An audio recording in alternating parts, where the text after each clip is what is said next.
that's sort of a very lofty goal for being in the game business, but ultimately we want to pick games that we like, games that are fun, but also have a wholesome feel to them. So games that are good for you.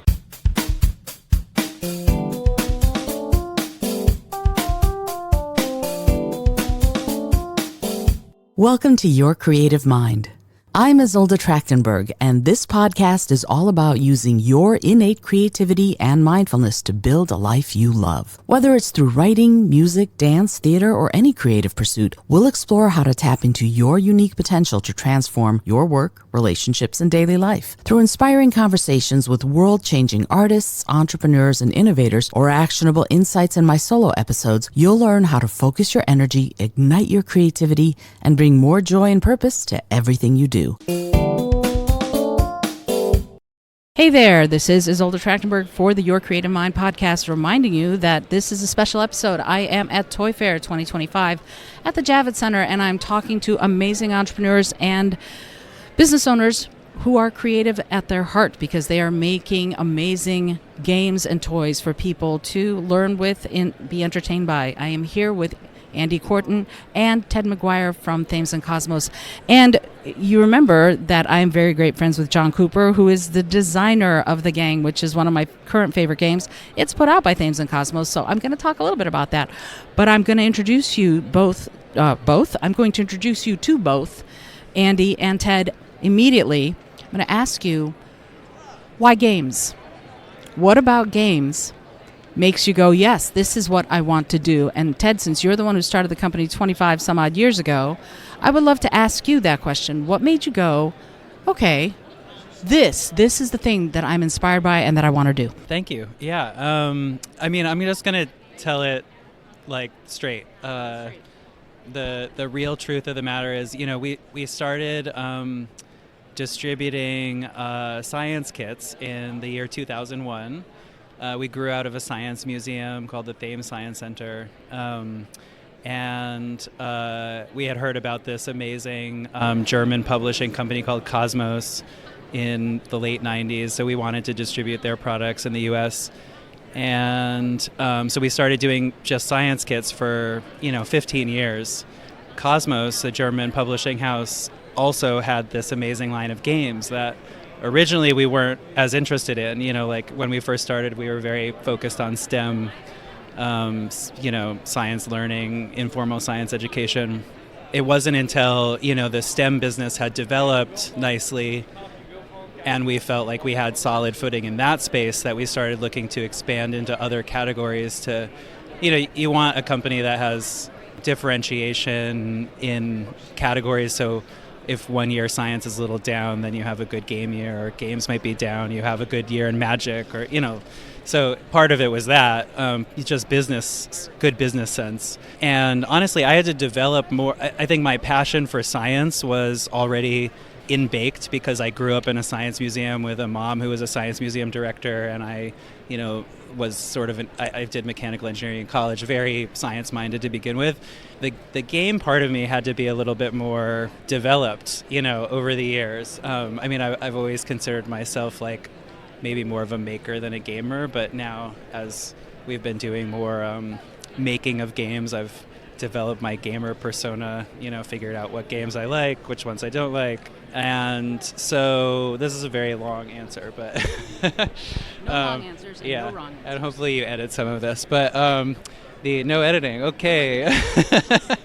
Yeah, and Kosmos has made incredible games since the 90s, maybe even a little before that. They originated Catan. They're like the powerhouse behind Catan. I was very inspired by that.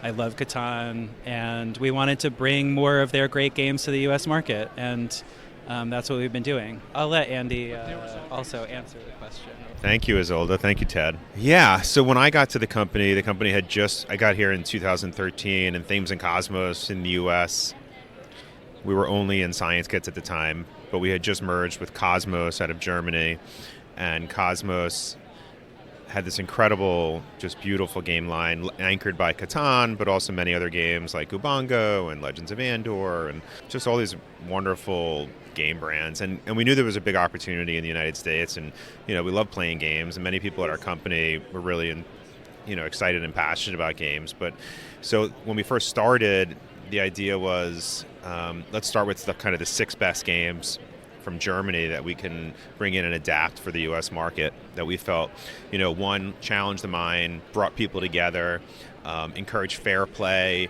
Our vision as a company in general is we want to live in a world, we want to help create a world and foster a world where everybody loves to learn. You can learn in a lot of different ways. You can learn through science, you can learn through games, you can learn through learning how to perfect a magic trick, you can learn from doing a craft, like whatever it is, right? But gaming is just a great way to learn so many important life skills, like I just said, like collaboration, competition, like learning how to win at something helps you learn how to win at other things, right? When you learn what it's like to win and compete, you learn how to study harder in school, you learn how to become a better golfer, you learn how to, whatever it might be, right? To learn how to win at a game. You learn how to win and you learn how to lose, and you learn how to lose with dignity and how to win with dignity and how to just be a good, kind person. And so hopefully, that's sort of a very lofty goal for being in the game business, but ultimately we want to pick games that we like, games that are fun, but also, sort of have, a wholesome feel to them. So games that are good for you. I love both your answers in part. And by the way, Ted, just so you know, there are no long answers and there are no wrong answers. I actually love this because we can get a little bit more in depth, and I appreciate both your answers.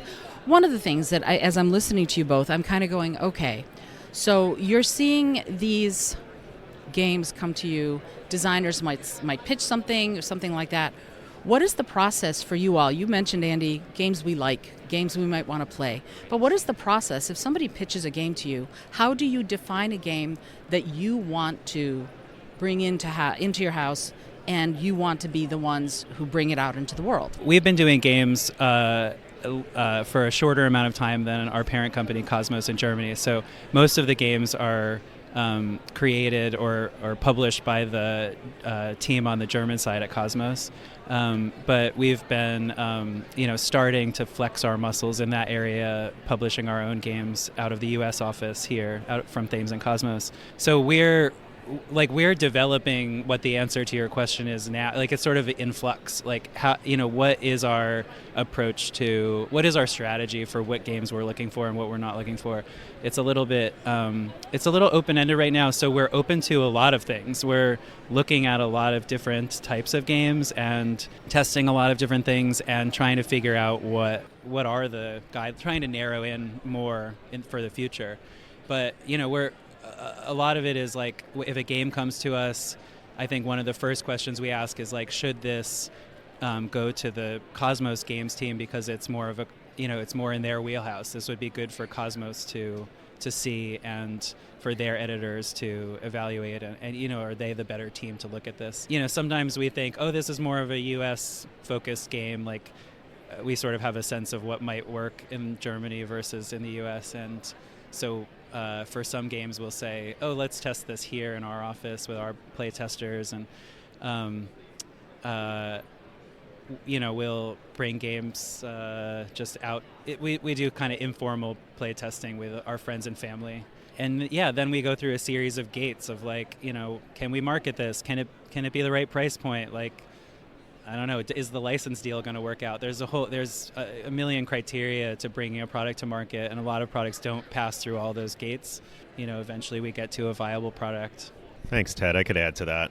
So, yeah, I guess there's kind of two good examples. One is The Gang, right? Can I talk about The Gang? I don't know if you were going to talk about it in a minute, but I'll pull it forward. But The Gang is a really good example of a game that came to us and actually went to our partners in Germany just about the same time. It was presented to both of us, and it was one of those sort of light bulb moments where, wow, this makes so much sense. This is like, sometimes you just immediately know, and this is one where we hadn't even played it yet, and we said, wow, this is perfect for us, partially because of the comparisons to The Crew, which we had released a year before or 2 years before, and then also because of just how popular poker is in the U.S. market. So for those of you that don't know, The Gang is a cooperative poker game.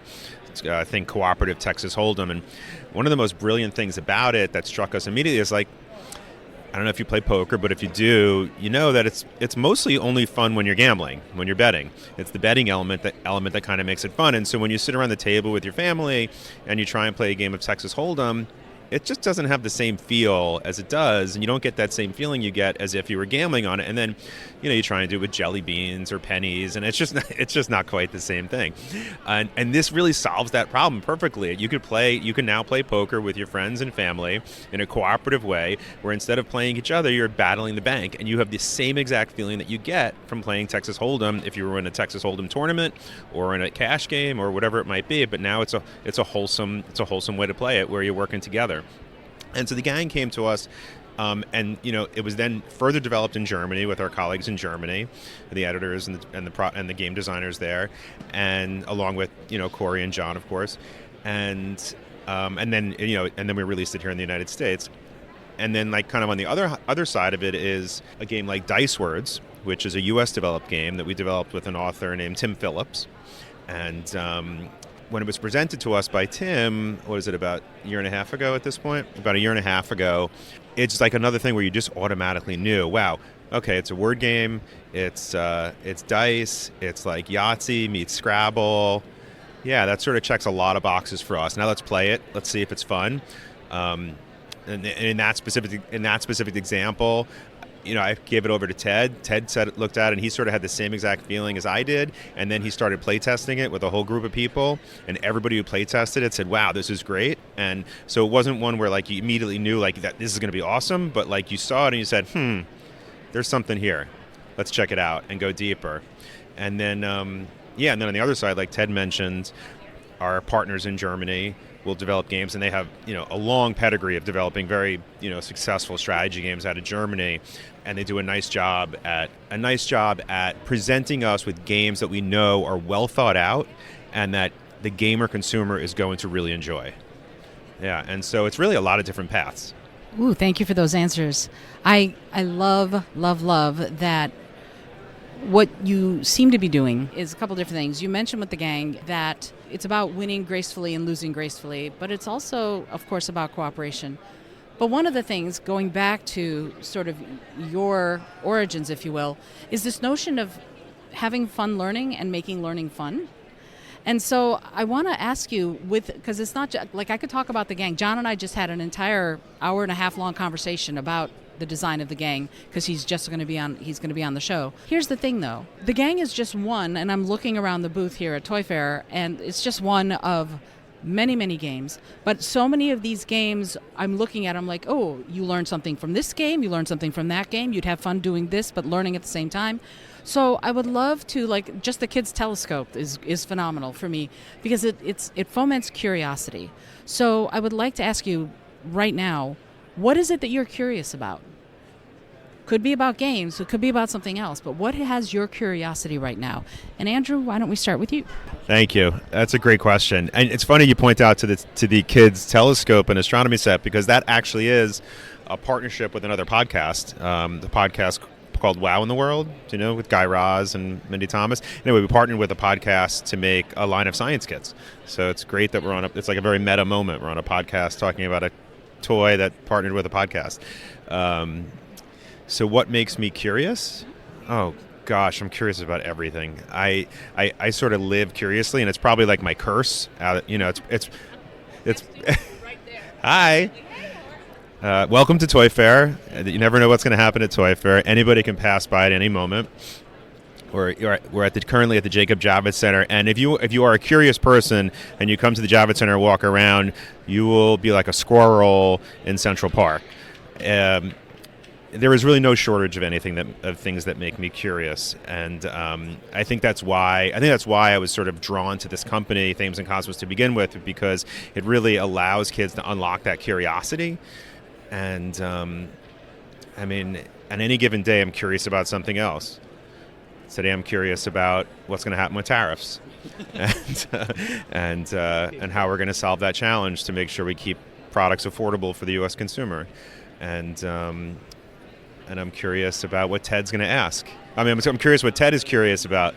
Yeah, Andy answered it similarly to how I would have answered too, is just sort of like there's no end to the number of things I'm curious about. And I think that is part of maybe entrepreneurial spirit a little bit, is like you're just always digging into something a little more. You never really take You never think an answer is completely like resolved. You're always thinking like, what's the next step to finding out more about whatever the answer is. And Andy and I both have that kind of thinking. It makes us good business partners. We think very differently, in some ways, like, and that also makes us good business partners. What I'm curious about, like right now, I'm curious about why our Gecko bot, which is a wall climbing robot, climbed beautifully yesterday, and what variable changed to make it climb a little less beautifully today. Like, is it the humidity in here? Did somebody drop it? Like, what happened? So I'll dig into that. I'm curious about, is the letter distribution on the target dice in Dice Words the exact perfect distribution, and should we go and reevaluate that again? Every question that I get makes me curious, and I want to dig into it more and more. And each product that we have this is the beauty of our job, is like, it's never the same thing. Every product we do it has a new set of things that allow us to explore, and it's very meta because we're doing that, but we're also letting the kids, like, we're giving the kids that use the products the like space to explore that curiosity too. So like, I mean, when I get to actually play with the products and work, not all my job, not every day is a day where I'm getting to like do hands-on work with the products, but when I'm able to do that, that's when I'm really like having the most fun and being the most curious, and like it's a dream come true to be able to play like a kid, like explore my curiosity every day. So yeah, that's a great question. That's awesome. And here's the thing. Here's why it's awesome for me. I'm listening to you both answer this question, and I'm going, so you keep talking about kids.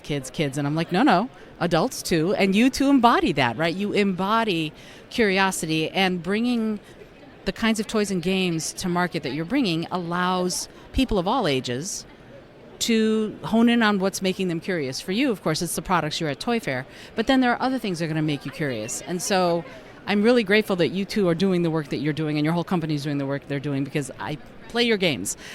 And I want to keep you talking for the next 6 hours, but I know you have lives and days to get back to. So I have 2 questions that I ask everybody who comes on the show, very short questions. They're silly questions, but I find they yield profound answers. I do want to say, first of all, if somebody wants to find out more about Thames and Kosmos, where do they go? Go to thamesandkosmos.com. That's THAMESANDKOSMOS.com. Or just search Google. Yes, Google is our friend. So you know that's going to be in the show notes if you're listening to this, but I also know people learn differently, so I ask everybody to say the actual URL. You can probably find the various games, like Catan, like The Gang, like all sorts, like the Wow in the World Kids Telescope. I started thinking that there's an alignment of the planets. They're all in a straight line this week. So now I'm going, can I get a telescope in time to do this? So there you go. All right, cool. And here are the last 2 questions, and I'm going to ask you the first question and you the second question, and we'll switch. So what is it that gets you up in the morning? And I don't mean an alarm. Right now, it's we have a 1-year-old and a 3-year-old, so they get me up in the morning. But like, do you mean more like philosophically? No, okay, literally, it's Frankie, our daughter, 1-year-old daughter, like babbling in her crib, getting me up.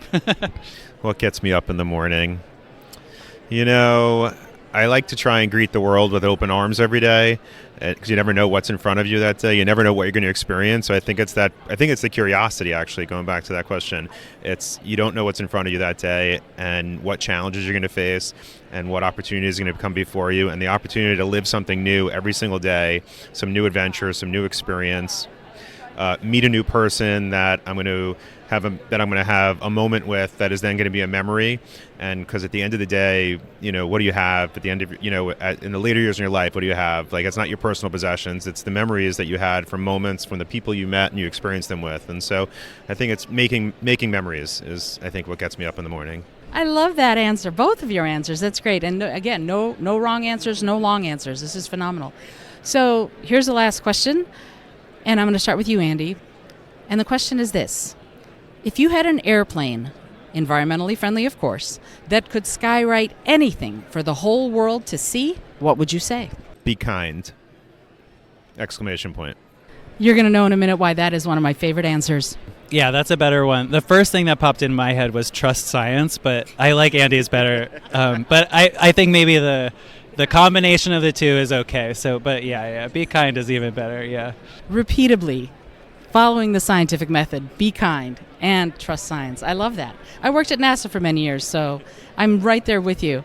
Thank you both so much for taking the time to do this interview, and thank you for making the games and the toys and the products, the educational and fun products that you make. I'm super grateful. Many of us are super grateful, so thank you. This is Isolde Trachtenberg for the Your Creative Mind podcast. I'm here at Toy Fair, and I remind you to be bold, be creative, and most of all, be kind.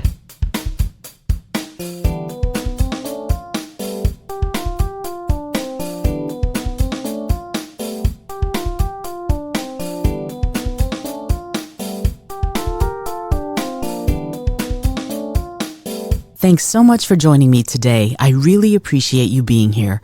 Please subscribe to the podcast if you're new, and it would mean the world to me if you told a friend about it. Today's episode was produced by Isolde Trachtenberg and is copyright 2025.